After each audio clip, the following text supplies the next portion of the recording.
Go on then. Go on what? Bit of spontaneity. It's time and place for spontaneity. All right, okay, then the spontaneity's coming from me right now. Welcome to an Alternative Nation New Year Superstar Special. This evening's superstar is James Dean Bradfield from the Manic Street Preachers. Yeah. And he's going to be playing some videos. Not physically, but he's chosen some videos for the show tonight. I've chosen a few, and it's going to be a very good show. Trust us. It's going to include Nick Cave. Are you looking forward to 1997, James? Millennium Fever. I'm supposed to play something like that. Well, you've got 3 years to, you know. This is. I know, but it's kind of Millennium Fever pre-tension. Right. Pre-menstrual Millennium Fever tension, so to speak. Yeah, I am. Preparing yourself for 2000. And yeah. What's the resolution you make to yourself every year that you never follow through? Give up smoking, definitely. Okay. Okay. So, first off, James's choice, Dinosaur Jr., followed then by my choice, the Evil Superstars, Satan is in My Arse.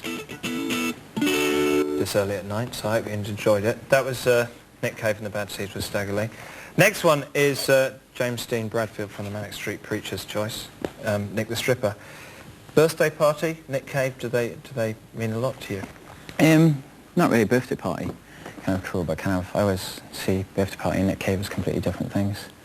I always see like Nick Cave wearing all his influences on his sleeve and being a bit kind of Vegas, whereas like birthday party are completely original, I think. Did you ever see them? Nah, never. I'm too young. Much too young, Toby. Come on. What was the first band you saw? Echo and the Bunnymen. Yeah? Yeah. You were just telling me about you had a big existentialist. Existential angst boat, rather than a full-on goth. Yeah. Nah. It wasn't a positive punk. No, it wasn't a positive punk at all. But no, I went to see Echo and the Bunnymen. They were cool. Just a little bit of sugar in my hair. Right. Well, it's bad if you got caught in the rain, though, that. No, I was quite cool because you got this kind of like ectoplasmic sticky effect on your face. And like just people thought it was like, he really has kind of like got third vision into the kind of like fifth dimension. He has ectoplasm and he's just kind of come out of maths class. They didn't just go, that kid's got really sticky face. No, we were much more kind of, we had much more of an acute perception in Octo Comprehensive. I just used soap, and then when it rained, I got it in my eyes and felt a real idiot. That's just because you're just too ironic for words, really. No, I was stupid at that age. So, all right, well, then it's Nick the Stripper, and there's a nice, actually, sort of nappy thing. Loincloth, Jesus, thingamajig. Yeah. Nick the Stripper, then. James's choice. Birthday party. Stonking. Pretty important to you when you were a lad. Oh, and is gloomy rock important to you now, James? No, we just kind of thought we were just like, we just thought we were just scholars. We just thought we were scholars. We thought kind of to be nihilistic was the only positive thing that we could do. So therefore thus we got into gloom rock. No, it never made us kind of depressed, actually. We just used to love it. We used to get more energy out of it more than anything. Anxiety, I would like to say. We got more anxiety out of that kind of music rather than depression. And like, we had quite a good laugh, to be honest. Yeah. Yeah, to be honest, above all those bands, Clash would probably be a bigger influence. But aesthetically, kind of like Joy Division were probably a bit more pleasing. When you first arrived, there was a lot of sloganeering involved, and is it fair to say posturing? Yeah. Yeah. And as the band grew, did you just like get over that, or did it just become? Do you know what I'm saying? Yeah, I know what you're saying. It's kind of like we just like indulge in a lot of sound bites and stuff. Yeah. Just because we thought it was the only language our generation deserved. Because like we just assumed that kind of our generation just had a really short attention span and they'd been fed on sound bites for the last 10 years of their lives. And we just thought that was the only language they deserved. So we dealt in that currency. But kind of like it got so far down the road where it wasn't doing us much. It wasn't doing us much good. Our kind of language was becoming stunted too. So we just kind of broke out of it really. That's all.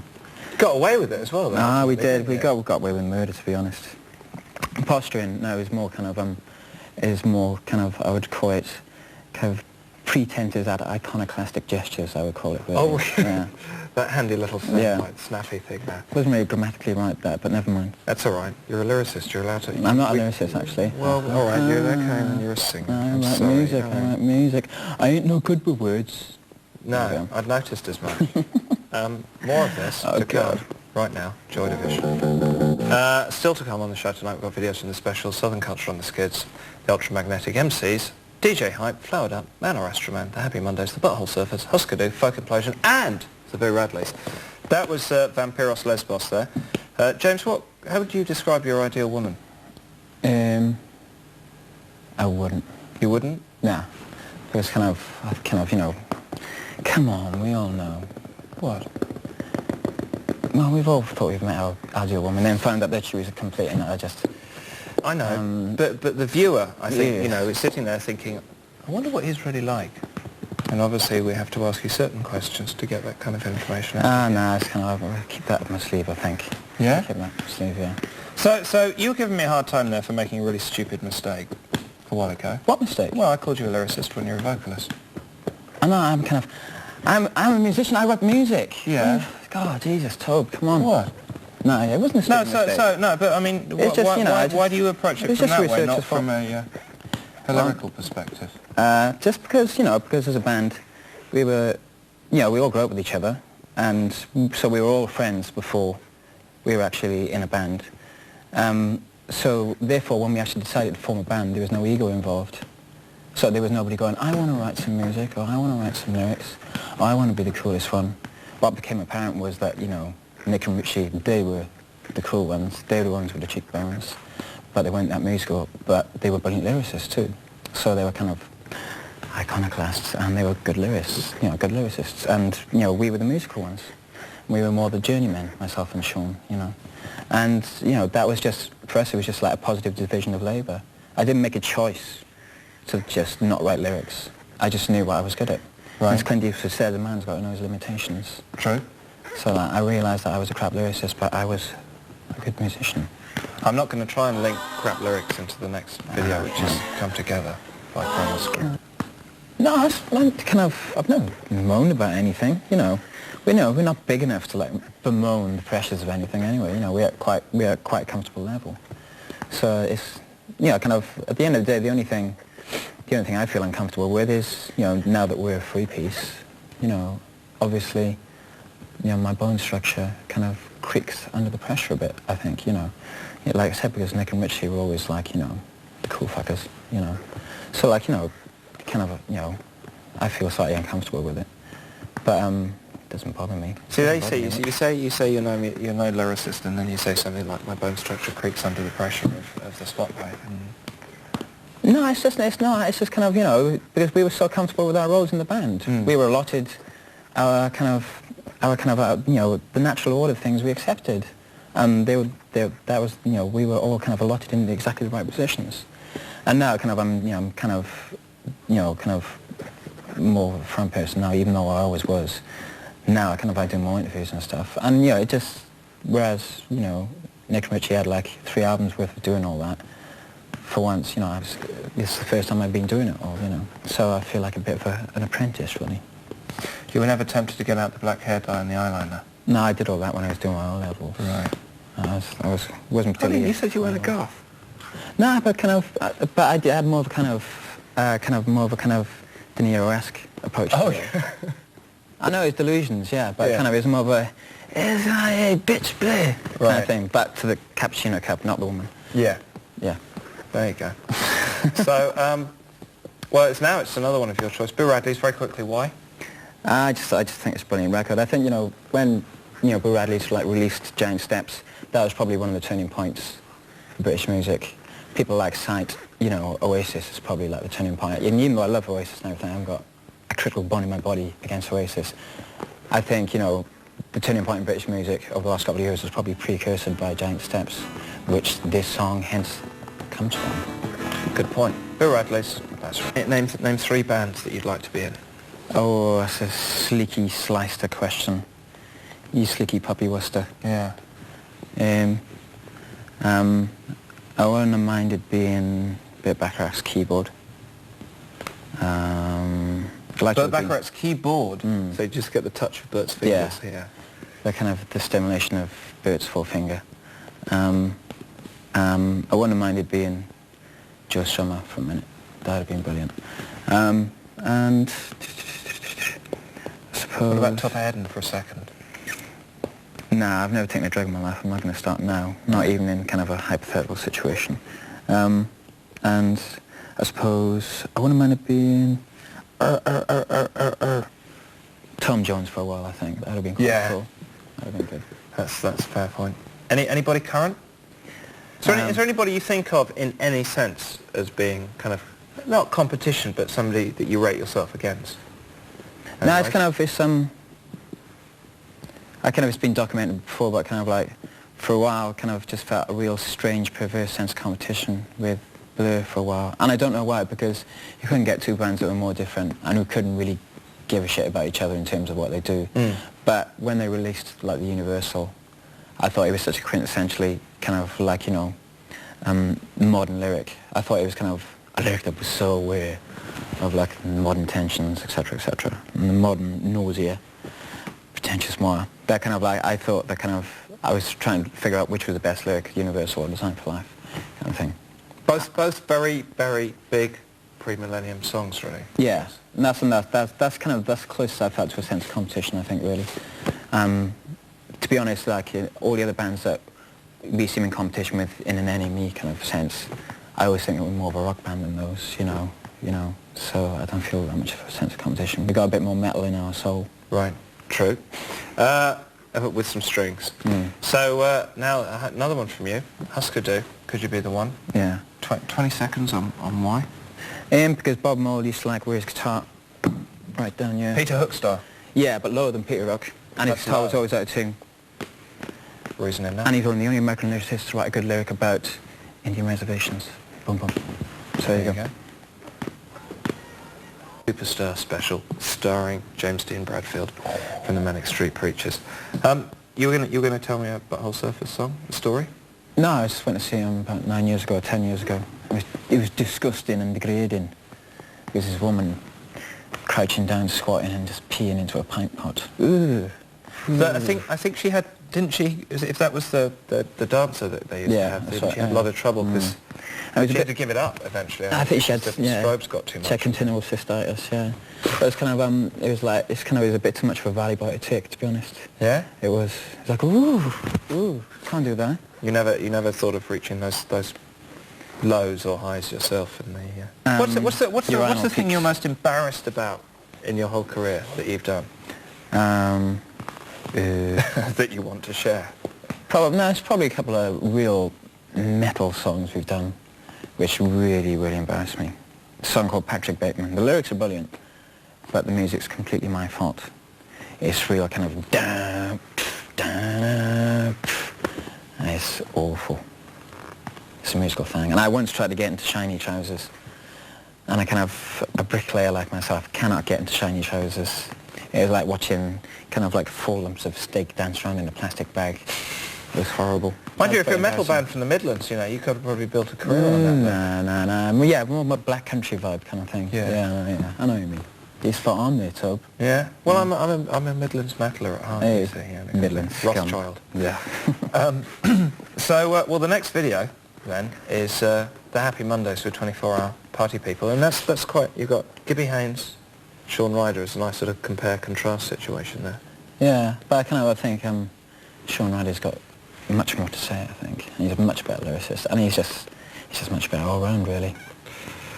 All right, well, it's James's choice. It's the Mondays. It's really fast, really funny. Admittedly, all the records sound the same, but it's really good fun to watch. Novice, pretend indie kid. I'm not a pretend indie kid. I've never been pretending to be an indie kid. Fake. I'm a corporate rock. You used to wear day glow fucking waffle trousers. At least I didn't fucking try and wear shiny trousers. Nothing wrong with metal, mate. Not wrong with metal, mate. What? Not wrong with metal. I've seen Rothschild 3 times. Yeah, have you ever seen Man of War? No. Have you seen Bolt I haven't either. No, I haven't. All right. Have you seen Spider? Come on. I haven't either, no. Yeah. Okay. Have you ever seen Striper? Have you ever seen Striper? Oh, Striper. That is metal. I remember when the drummer was kind of arrested for drunken driving. I just completely chucked out of the band. That was it. Like, they used to have a prayer meeting before they used to go on stage. Yeah, they were cool, Striper. Yeah. They were on the tube once. Yeah, they were good. They were a proper metal band. And the Lord will descend. Yeah, okay. I believe in it. You've probably written a couple of dodgy metal songs in your time now. Yeah. So, why Flowered Up? That's your choice. Just It's when we first started getting some reviews and started playing. We were on Heavenly, Jeff Barrett's label, and so like he was releasing It's On, Fired Up's first single, and he was releasing our kind of proper release really at the same time. A lot of people were giving him a lot of stick. Saying, which was better? To be honest, I really couldn't choose because I think It's On is the best record Fired Up ever did. And I think it's nearly as good as any record run at that time. It defined something, which I'm not quite sure what it defined, but surely all the best records manifest something quite... Isn't that where one of us has got to throw in the word zeitgeist or something? Yeah, something like that. Right. Flowered Up, It's On, hid national breakdancing competitions in 1984. Good video. Good, wasn't it? Yeah. Best one so far, do you think? Well, that was my choice. Your choice is coming up in a second, so yeah, I'd agree with you on that one. It will be. So, are you a big hip-hop fan? Yeah, but kind of, that was, well, the next video was like the first rap record I ever bought. I think it might show. No, I think people will be surprised at the classiness of that video when they see it. It's really, yeah. But did you ever, you didn't ever... I mean, like me, it seems like you've had a pretty kind of... I had a bit of a moonwalk isolated kind of phase. No, I had a moonwalk phase. Yeah? Yeah. No, that's... Go on, no, let's hear of it. Go on. No. Oh, go on. Go on. No, not at all. Oh, go on. No. All right, then.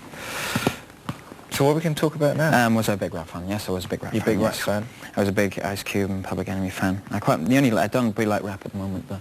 Why not? I just because it's more West Coast based, and I always thought the best stuff came from the East Coast. Yeah? You know, yeah. You don't like those big, fat, wobbly bass? No, I don't like the blunted beats and all that kind of stuff. When you hit the dance floor, James, what generally is your preferred form of music to shuffle around to? It's probably a bit Tamla kind of thing. Yeah? I was more kind of I did indulge in a bit of white sock Tamla nonsense. Really? I was a bit of a jack of all trades now and again. Did you do it so much that you had leather soled shoes, or did you just stick with rubber soled? No, I wasn't in the kind of like tapping Yeah. my heels or anything like that. Just Just didn't do any of subtle that. little. Yeah, it's more of like a tank top kind of number, you know. Oh yeah. Just shimmy on the shoulders before the beer kicked in. Liking it. So we'll get an idea of James dancing when you watch the Ultramagnetic MCs travelling with people saying, no, I didn't mean it like that. I mean, you know, what are you watching it? Oh, Jesus. Think about it. Oh, good. Yeah. Was the millions that you've made, is it going to be your tax XL year, or are you going to be making a new record, doing touring? What, you mean like declare Wales a new republic and then declare it a tax haven just for us? Yeah. Well, you could afford That'd to, be a I'm dream. sure. A man can only but dream. No, not really, no. Just like, you know, just gonna, you know, just work a bit really, tour and all that kind of stuff. You know, perhaps we've got millions of yen, yeah, but Right. we haven't got millions of pounds. So what are the recording plans going to be for the band? We won't be doing anything till late next year, I don't think, or anything like that. So, you know, just all that boring stuff, release another single, do more tours, and then see if we can write any more songs. Not that exciting, really. It's not, James. No, I was having not. a bit more, I must admit. Was you hoping for a kind of a